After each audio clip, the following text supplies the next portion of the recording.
नमस्कार प्रियंका सोडिया रोषेई रे आपण समस्तंको अनेक अनेक स्वागत। आज आम रोड साइड भली आलू मटर चाट तैयारी करिबा। जदि आपण मानंको एही रेसिपी भल लागिबो ताहेले वीडियो को लाइक टी करि देबे। आगो को एही परि नुआ नुआ रेसिपी जानिबा पई मो चैनल को सब्सक्राइब मध्य करि देबे ओ पाखरे आसुतबा बेल आइकन को मध्य प्रेस करि देबे जहा द्वारा मोर सब वीडियो रो नोटिफिकेशन आपण मानंको मिलि परिबो। तेबे चलंतु वीडियो आरंभ करिबा। प्रथमे गैस रे मु कढ़ईटे बसाई नहीं। एबे सेतिरे मु 3 चमच रिफाइन तेल दउची। तेल गरम हेबा परे एबे एथिरे हमें मसला दबा। तो एठी मु 2 चमच गोटा जीरा, अल्प अदा और 10-12 कला रसुण रे अल्प पानी देकी ताकू चिक्कण करिकी बाटी नेइची। एबे एथिरे हाफ चमच हल्दी पाउडर देकी मसला को भल भाबरे भाजिबा। मसला को जेते भल करी भाजिबा खाइबा पई सेतिकी स्वादिष्ट लागिबो।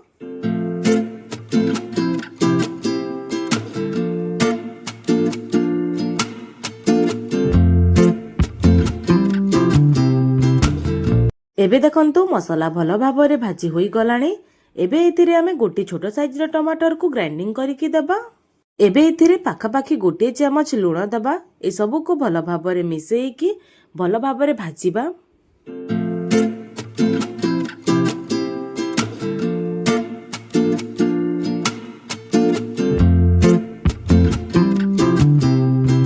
एबे एथिरे हमें मटर दबा। तो एठी मु गोटे गिना मटर को 7 ରୁ 8 घंटा पर्यंत बतुराई नेइतिली।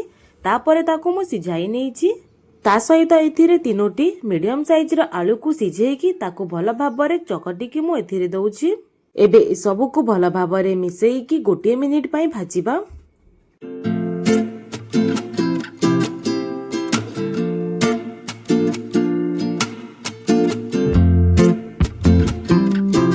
एबे एथिरे पानी दबा। जो ग्राइंडर जार रे मु मसला को बाटी तिली से ग्राइंडर जार रे मु गोटे गिलास पानी देकी एथिरे दउची। एबे ए सबु को भल भाबरे मिसाई नेबा।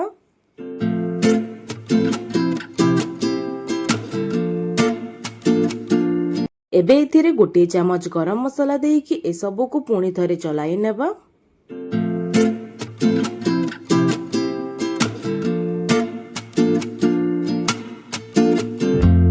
गैस रो फ्लेम को मीडियम रे करिकी एहा को 5 मिनिट पई कवर करि नेबा। 5 मिनिट पर एबे लीड खोली की देखिबा। देखंतु तरकारीटी भल भाबरे फुटी गलाणी। एबे एहा को मु अल्प चलाई नउची।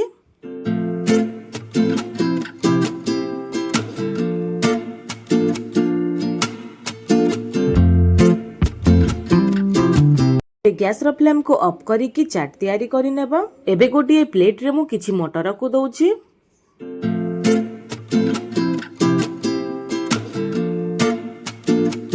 एबे एहा ऊपर आमे किछि कटा प्याज दबा। एठी मु प्याज को पूरा छोट छोट साइज रे काटिकी नेइची। प्याज दे सारिबा परे एहा ऊपर आमे किछि काकुडी दबा। एठी मु काकुडी को कोरिकी नेइची।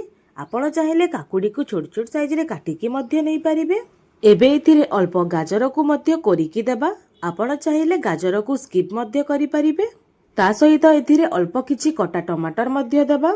एबे एथिरे मु अल्प बीट को कोरिकी दउची। बीट दबा द्वारा चाटटी देखिबा पई बहुत सुंदर लागि थाए। एबे एथिरे मु 1.5 चमच दही दउची।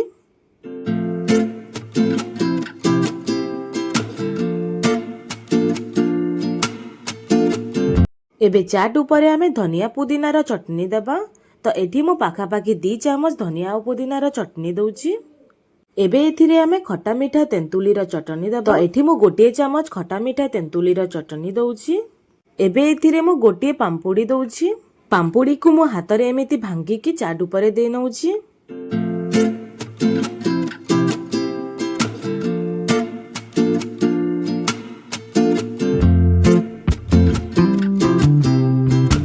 एबे चाट ऊपर आमे किछिटा छणा सेव दबा। जदि आपणक पाखरे छणा सेव नाही ताहेले आपण एहा बदल रे मिक्सचर मध्ये देई परिबे।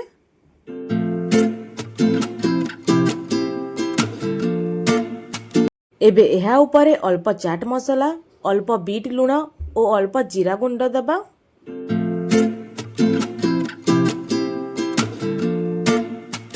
एबे चाट ऊपर अल्प लेंबू को चिपुड़ी की दबा।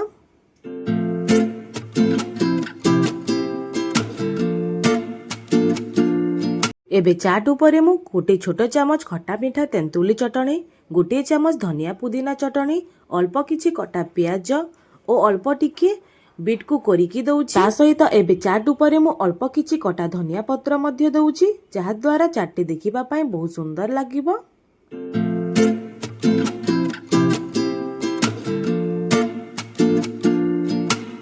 ଏବେ ଦେଖନ୍ତୁ ପ୍ରସ୍ତୁତ ହୋଇଗଲା ଆମର ରୋଡ୍ ସାଇଡ୍ ଭଳି ସୁପର ଟେଷ୍ଟି ଆଲୁ ମଟର ଚାଟ୍। ଏହି ରେସିପି ଆପଣମାନଙ୍କୁ କେମିତି ଲାଗିଲା କମେଣ୍ଟ କରି ନିଶ୍ଚିତ ଜଣାଇବେ। ତେବେ ଆଜି ପାଇଁ ଏତିକି, ପୁଣି ଆସିବି ଆଉ ଗୋଟେ ନୂଆ ରେସିପି ନେଇକି। ସେ ପର୍ଯ୍ୟନ୍ତ ରହୁଛି, ନମସ୍କାର।